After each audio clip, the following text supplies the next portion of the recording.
Hey guys, Chad Davison here. I'm super excited. We have made it to round 2 of the Kayak Angler Magazine YakOff Awards for the ultimate fishing kayak setup with my customized Old Town AutoPilot 136.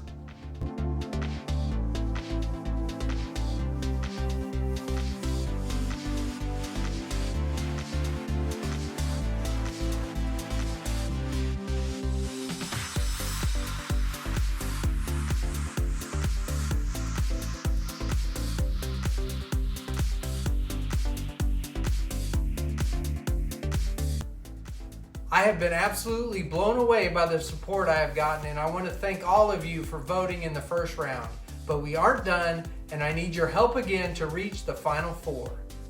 For this round, I wanted to put out some new video of my setup. I'm including an exciting fish catch, more in-depth information on how I use my trailer, including pulling it behind my camper, and footage of how I use my AutoTree lure retriever that so many people have asked me about. And if you missed my complete walkthrough video in the first round, I'm adding it to the end of this video for anyone who still wants to check it out.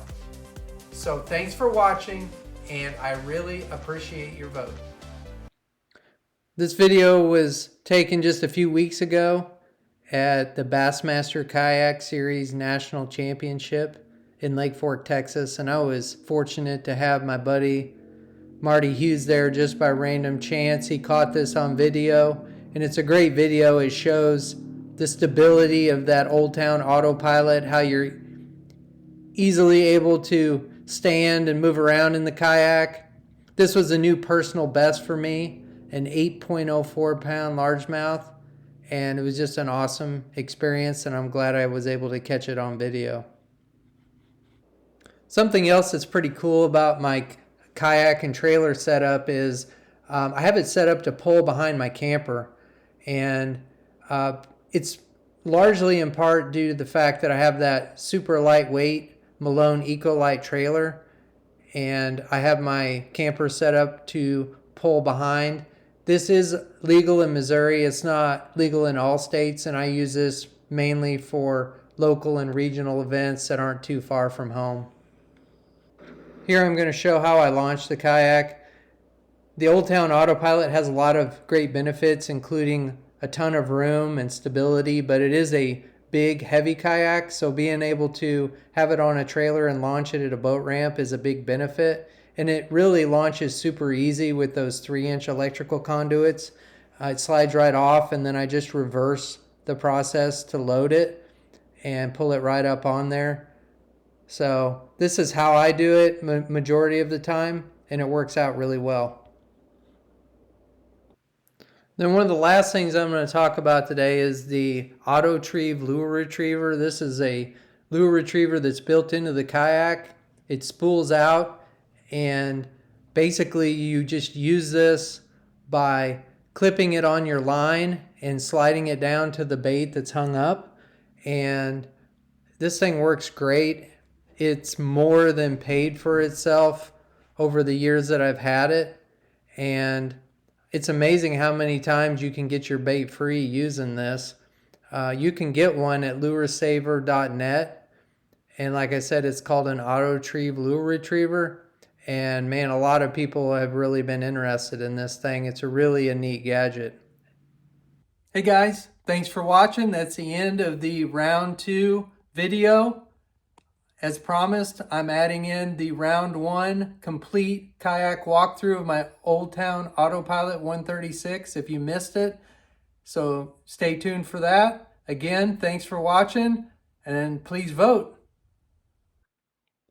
Okay, so obviously the Minn Kota AutoPilot trolling motor is the heart of this kayak. It was designed around it. It fits perfectly in that bracket, locks it in place. Use the pull rope to pull it down to deploy it, and I've got the Navarre kayak fishing floating prop nut on there for the prop. You use your iPilot remote to control the motor, and I just hang it around my neck. And then in the back I have the Minn Kota heading sensor. This unlocks the advanced features of the AutoPilot motor, such as the spot lock jog function. The For my electronics, I'm running a Humminbird Helix 10. This has side scan, down scan, 2D sonar, and Lake Master mapping. I also have it connected to a Mega Live transducer for forward-facing sonar. I have this unit mounted on a ram ball mount with an upgraded YakAttack gear track. This is a really solid mount. And then I have the Mega Live forward-facing sonar transducer mounted on a Railblaza Hex 30 live pole. This pole will flip up out of the way, and it's a really solid pole for the money. And then in behind the graph, I just mounted a YakAttack cup holder on the gear track. This just gives me a spot to throw loose items during the day, like weights or super glue, just anything I want to get them out of the way.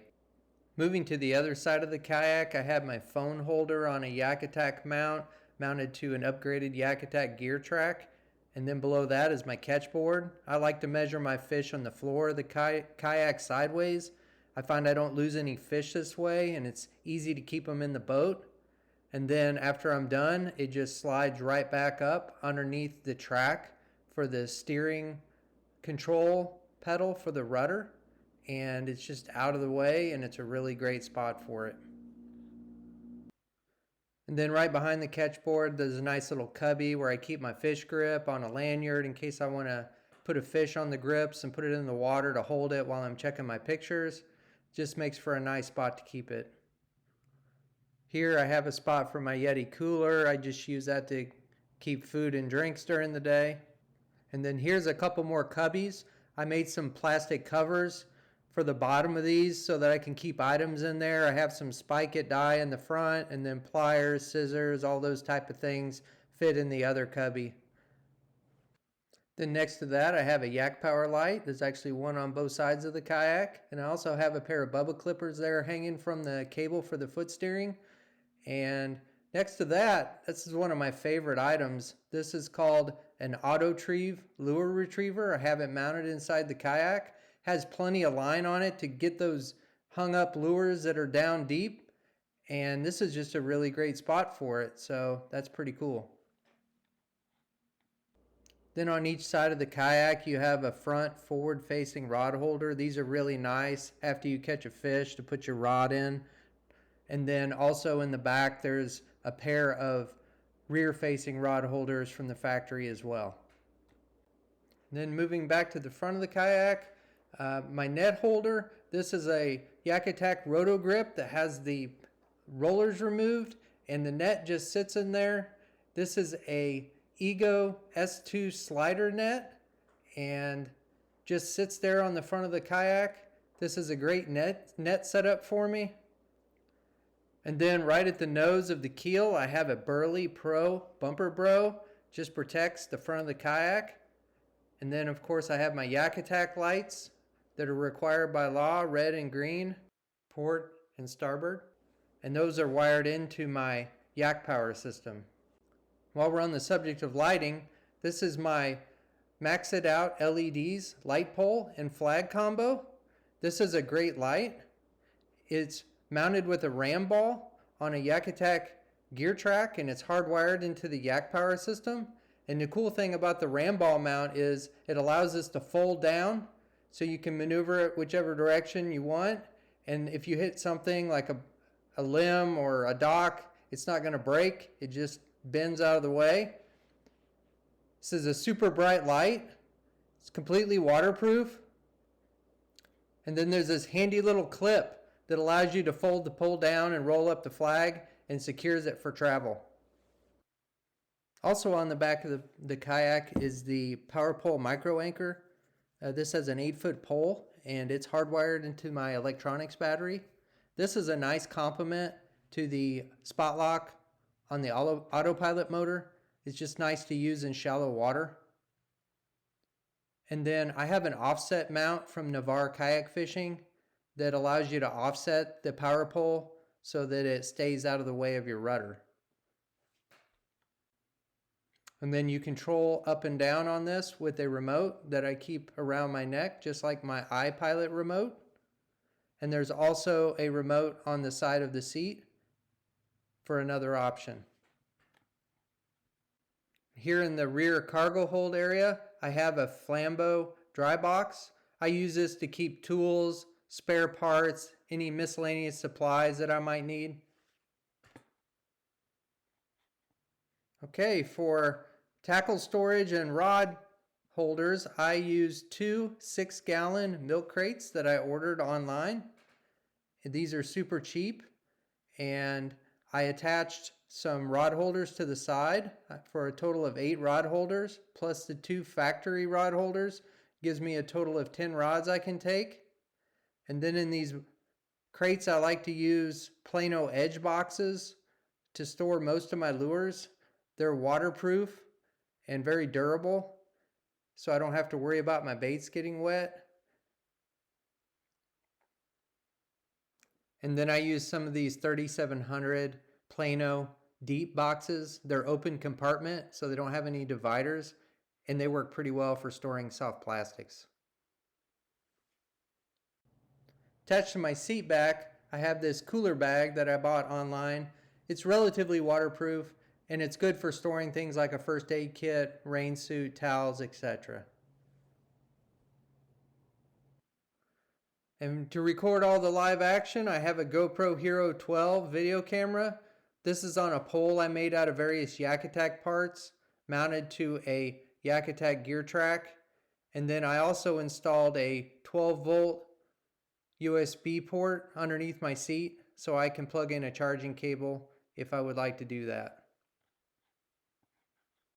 This is the Old Town Element seat. I have a cheap seat cushion I bought on Amazon and a Yak Gear pouch that I mounted to the front of the seat. It's great for storing miscellaneous items, markers, sunscreen, all that kind of stuff. And to raise the seat up, I added some spacers. That's a 1-inch spacer in the front and a 2-inch spacer on the back. Those come from Navarre Kayak Fishing as an aftermarket accessory. On the side of the seat, Old Town built this nice little waterproof storage compartment. It's great for storing wallet, keys, miscellaneous items that you want to keep dry. So underneath my seat's where I keep my batteries. I run a 100 amped outdoors lithium battery for my trolling motor, and I have this battery meter mounted on the battery box so I can keep track of the charge of my trolling battery. And then I have this 60 amp hour amped outdoors lithium that I have connected for my electronics that goes to my Yak Power system, which is mounted inside the hull. And this is a newer version of the Amped Outdoors battery that has a Bluetooth app where you can actually check the charge on your phone. Here is the remote to control my Yak Power system. It has 5 different circuits, one for the Humminbird Graph, one for Mega Live, and then bow, stern, and cockpit lights. And as we're nearing the end here, I don't want to forget about my paddle mounted on the side with the Old Town factory paddle holder. And finally, to transport this rig, I have a Malone Microsport trailer. This is a nice lightweight trailer, and I have some uprights mounted with LED lights so that I can see the trailer in my rearview mirror when I'm backing up and driving down the road. And then I use some 3-inch electrical conduits as runners to slide the kayak on and off. All right, guys, I hope you guys enjoyed the walkthrough of my Old Town AutoPilot. I hope to see you guys out on the water. Thanks for watching.